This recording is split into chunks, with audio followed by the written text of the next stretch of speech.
Viewers, আসসালামু আলাইকুম। আপনাদের মাঝে 48 ভোল্ট রিচার্জ চার্জার কিংবা ব্যান্ডের চার্জার সার্ভিসিং রূপে 10টি বিষয়ের রূপে টিপস সহকারে নিয়ে আসলাম। আশা করি ভিডিও দেখলে অনেক উপকার হবে। যারা নতুন তাদের জন্য, পুরান যারা তারা তো পারফেক্ট কাজ বোঝে। যারা নতুন তাদের জন্য, তারা অনেক সময় অনেক কিছু পার্টস না চেনার জন্য কাজ করতে সমস্যা হয় তাদের জন্য। তো চলুন কথা না বাড়িয়ে আমরা মূল ভিডিওতে যাই। তো ভিউয়ার্স, অনেক সময় এক নম্বরের যে পয়েন্ট আমরা ধরবো সেটা হলে চার্জার যদি আউটপুট ডিসি ডিসি সাইডে ভালো জ্বলে, তাহলে একটা বিষয়ের উপর দেখতে হবে। আর যদি ডিসি সাইডে ভালো না জ্বলে, তখন আমরা কি দেখবো? সর্বপ্রথম দেখবো আমরা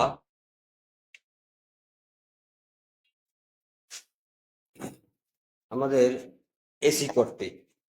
এক নম্বর পয়েন্ট হিসেবে আমরা সর্বপ্রথম যে এসি কোডটি মাপবো।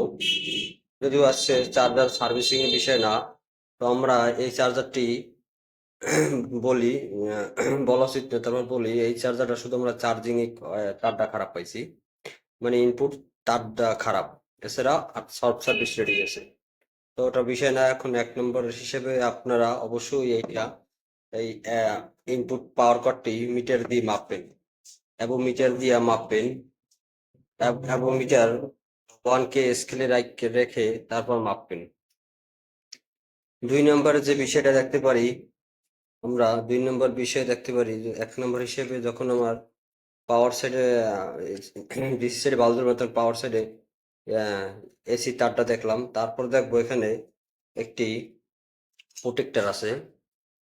এখানে একটা প্রোটেক্টর আছে ভিউয়ার্স। প্রোটেক্টরটা দেখাই, এই প্রোটেক্টরটা ফাইটে গেছে। এই প্রোটেক্টরটা ফাইটে গেছে প্রোটেক্টরটা শর্ট হয়ে ফাইটে গেছে, তখন আমাদের এসি তারটি কাটতে গেছে। তো আমরা সর্বপ্রথম বেশিরভাগই এই দুইটার সমস্যা একসঙ্গে হয় না। তো সেই ক্ষেত্রে আমরা এই প্রোটেক্টর দেখবো।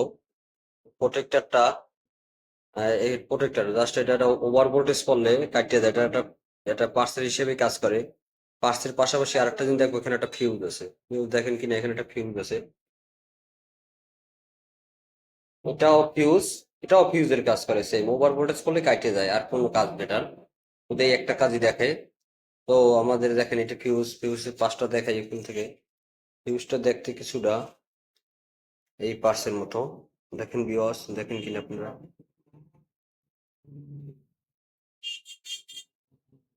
চারকোনা সেটা পার্স, টাটা ফিউজ। তো আমরা দুই নম্বর এই ফিউজ দেখবো। তিন নম্বর জিনিসটা দেখে, যদি সিরিজ জ্বলে তাহলে একটা বিষয়, আর যদি সিরিজ না জ্বলে তাহলে আর একটা বিষয়। আমাদের এখানে একটা রেক্টিফায়ার আছে, ব্রিজ রেক্টিফায়ার। এখানে একটা ব্রিজ রেক্টিফায়ার আছে, তারপরে এইটা ডিসি, এই এসিটাকে ডিসি কনভার্টিং করে। এই ডায়োডের এই সাইড হলো এসি। যখনই ডায়োডের রূপান্তরিক পালস হবে, তখন এটা ডিসি ভোল্টে রূপান্তরিত হবে। তো আমরা ডায়োডটা মাপবো। ডায়োডটা যদি শর্ট থাকে তাহলে সিরিজ উঠবে, আর যদি ডায়োড শর্ট না থাকে সিরিজ উঠবে না। অনেক সময় ডায়োডের একটা সাইড কাটার জন্য ভোল্টেজ কম পায়, তার জন্য চার্জারের সমস্যা করে। তো ডায়োডের ভিডিও আমি অন্য একটা ভিডিওতে দেখবো। তো আমরা প্রথমত এক নম্বরে এসি কট দেখলাম, দ্বিতীয়ত এই ফিউজ গুলো দেখলাম দুই নম্বরে। তিন নম্বর আমরা ডায়োড সাইডটা দেখলাম, পাশাপাশি এনের একটি একটা ক্যাপাসিটি আছে। এই ক্যাপাসিটার শর্ট হয় অনেক সময়, তার জন্য সিরিজ জ্বলে। ঠিক আছে, ক্যাপাসিটারটা এটা হলো ক্যাপাসিটার। 400 ভোল্টের ক্যাপাসিটার, 220 মাইক্রোফ্যারাড। 220 মাইক্রোফ্যারাড, এটা হচ্ছে নেগেটিভ চিহ্ন, আর এটা হলো পজিটিভ। অবশ্যই এই বিষয়গুলো দেখতে হবে। তো আমরা 4 নম্বরে চার নম্বর জিনিসটা দেখবো। 4 নম্বর আমরা দেখবো এখানে দুইটা রেজিস্ট্যান্স আছে, পাশাপাশি দুইটা ডায়োড আছে। আর এটার পাশাপাশি আমরা ডায়োডের পাশাপাশি এখানে একটা আইসি আছে। আইসি অনেক সময় শর্ট হয়, যার জন্য সমস্যা হয়। 4 নম্বরে দেখো। 5 নম্বর যে আমরা অবশ্যই মসফেটটা দেখো। মসফেট সব ঠিক আছে, কিন্তু মসফেটটা শর্ট, তার জন্য সিরিজ জল তো এর পাশাপাশি আরেকটা জিনিস দেখতে পারি, যদি ক্যাপাসিটার চার্জ হয়ে থাকে তাহলে বলতে হবে এদিকে লাইনটা নেয় না। আর যদি ক্যাপাসিটার চার্জ না থাকে তাহলে তো বলতে হবে এদিকে পাওয়ার সেট ঠিক আছে, আউটপুটে কোনো একটা ঝামেলা আছে, অথবা সব পরে কোনো একটা ঝামেলা আছে। তো 6 নম্বর সেকশনে যখন আমরা পাওয়ার সেকশন তো মোটামুটি একটা আইডিয়া দিলাম। 6 নম্বর আমরা দেখবো এখানে এটা ক্যাপাসিটার। দেখেন ভিউয়ার্স, এই ক্যাপাসিটারটা দেখাই। ক্যাপাসিটারটা হচ্ছে এই ক্যাপাসিটারটায় আমরা এখানে দেখবো যে ভোল্টেজ আছে কিনা। দেখেন ভিউয়ার্স, এখানে ক্যাপাসিটি তো আগেই মানছি দিলাম, এটা নেগেটিভ, এটা পজিটিভ। তো এইখানে ভোল্টেজ আছে কিনা, যখন এটা ভোল্টেজ থাকবে না তখন একটা হিসাব, আর ভোল্টেজ যখন থাকবে তখন হিসাব করবো। তো 7 নম্বরে এই জিনিসটা দেখো, 7 নম্বরের পাশাপাশি এখানে একটা রেজিস্ট্যান্স আছে। এই রেজিস্ট্যান্সটা দেখবো যে এই রেজিস্ট্যান্সটা কাটতে দেওয়ার জন্য অনেক সময় ভোল্টেজ পালস হয় না, এই পর্যন্ত ভোল্টেজটা আসতে হবে, ভোল্টেজ আসতে হবে। 7 নম্বরে এটা দেখবো, 7 নম্বরে এটা দেখার পর যখন এটা ভোল্টেজ ওকে আছে তখন আমার দেখতে হবে পজিটিভ ভোল্টেজটা পাচ্ছে কিনা। পজিটিভ ভোল্টেজের জন্য 8 নম্বর আমরা এইখানে একটা মসফেটের মতো, মসফেট না, এটা হলো ডায়োড বলে রেখে ভিউয়ার্স। এটা দেখতে মসফেট বা ট্রানজিস্টরের মতো হলো, এটা আসলে ডায়োড, এটা একটা ডায়োড। এই ডায়োডটা শর্ট আছে কিনা দেখতে হবে। ডায়োড শর্টের জন্য অনেক সময়, কারণ ডায়োড কাটা থাকলে লাইন পাল্স হয় না, ডায়োড শর্ট থাকলেও সিরিজ জ্বলে, ভোল্টেজ কম হয়, বিভিন্ন ভেরিয়েশন করে। 8 নম্বরে আমরা ডায়োডটা দেখবো। 9 নম্বরে যে দেখবো আমরা, যেটা যদি এখানে বাল্ব জ্বলে তখন, আর বাল্ব ক্ষেত্রে না, যদি বাল্ব ঠিক থাকে তাহলে আমরা এখানে দেখবো আউট আউটপুট, অবশ্য আউটপুটের তারটা দেখবো। আউটপুট দিচ্ছি শুধু এই তারটা অনেক সময়, বেশিরভাগই তার অনেক সময় তারটা খারাপ হয়। তো 9 নম্বরে তারটা দেখবো, যদি ভালো জ্বলে, না হলে তো তারপর মাইফি দেখা ভালো। 9 নম্বর আমরা দেখবো, 9 নম্বরে দেখবো এখানে একটা মসফেট আছে। এই মসফেট হচ্ছে BT152। এই মসফেটটা দেখবো। আবার অনেক সময় দেখা যাচ্ছে এখানে একটা ছোট ফিউজিং করে দেয়, ওই চিকন তারের তার টানা থাকে, বুঝে ফিউজিং করে দেয়, মানে ওভার ভোল্টেজে কাটিয়ে দেয়, এটাও আমরা দেখতে পারি। তো 10 নম্বরে দেখবো সবকে, এদিকে সবকে যদি ভালো জ্বলে, চার্জ না হয়, এমনি এই ডিসি কট ভালো, ডায়োড ভালো, রেজিস্ট্যান্স ভালো, তারপরে চার্জ নিচ্ছে না, তখন আমরা দেখবো এখানে টাইসি আছে LM358। এটা হলো অটোমেটিক আইসি। LM358, এটার এমপ্লিফাই আইসি বলে। এমপ্লিফাই এখানে লেখা আছে LM358। আর এখানে দেখেন ভিউয়ার্স, আমরা এখান পর্যন্ত ভোল্টেজ পাই, এখানে নেগেটিভ পাই, কিন্তু এই সেটটা ভোল্টেজ পাই না। 10 নম্বর ক্ষেত্রে যে আমরা দেখবো এখানে ভোল্টেজটা পাই না। তো অনেক সময় অনেক বাইরে এখানে শর্ট করে দেয়, আসলে শর্ট করে দিলে অটোমেটিক সমস্যা, ব্যাটারি চার্জ দিতেই থাকে, চার্জ দিতে হয়। তো আমরা দেখবো এখানে দেখবো এখানে আমরা কখন এই জায়গায় লাইনটা পাবো, এই সেকশনটা ও মোটিভেট করছে, ওর মাধ্যমে সেকশনটা চালু করে। এই সেকশনটা একটা সিগন্যাল এখান থেকে রেজিস্ট্যান্সের মাধ্যমে 25 21 বা 21 11 এই আইসিতে একটা সিগন্যাল নেয়।